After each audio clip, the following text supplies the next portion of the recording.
سلام خوتي وخواتاتي، كنتمنى تكونوا بخير وعلى خير ويلقاكم هذا الفيديو في احسن الاحوال. مرحبا بكم معايا في فيديو جديد على قناتي وقناتكم ندى شانيل. الا كنتوا اول مره كتشاهدوا القناه فما تنسوش تضغطوا على زر الاشتراك وتفعيل الجرس باش توصلوا ديما بجديد القناه. شجعوني بلايك فضلا وليس امرا، وكذلك تعليقكم بخصوص الموضوع. الفنانه المغربيه دنيا باطمه تحتفل بعيد ميلاد ابنتها غزل، فخليكم معايا باش تعرفوا التفاصيل. احتفلت الفنانة المغربية دنيا باطمة بعيد ميلاد طفلتها غزل ترك السادس بحضور شقيقاتها وبعض من أصدقائها المقربين. وحرصت باطمة على مشاركة أجواء الاحتفال الذي نظمته في حديقة مع متابعيها على مواقع التواصل الاجتماعي، حيث نشرت عبر حساباتها في السوشيال ميديا صورا وفيديوهات من الحفل.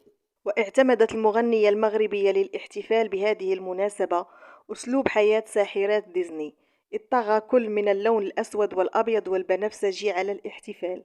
واختارت قالب كيك أسود اللون مؤلفا من 3 طبقات، وتعتليه قبعة وورود من الزنبق البنفسجية اللون، وقد كتب عليه باللغة الإنجليزية غزل.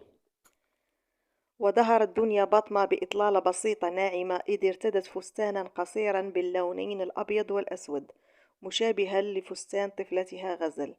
وخلال الاحتفال رقصت باطمة وطفلتها غزل على أغنية يا بنات للفنانة اللبنانية نانسي عجرم، كما ظهرت بفيديوهين آخرين وهي تشجع طفلتيها غزل وليلى روز على الغناء.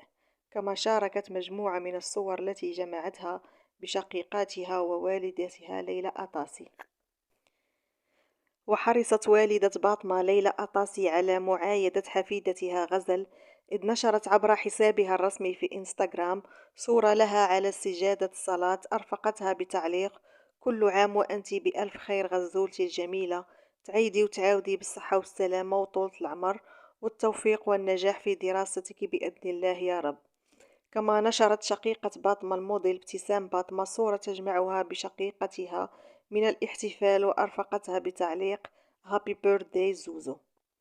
فهنا كنكون وصلنا لنهاية الفيديو. شكرا لكم على المشاهدة، ما تنسوش لايك فضلا وليس أمرا، وكذلك الاشتراك في القناة وتفعيل الجرس. السلام عليكم، حتى الفيديو الجاي إن شاء الله.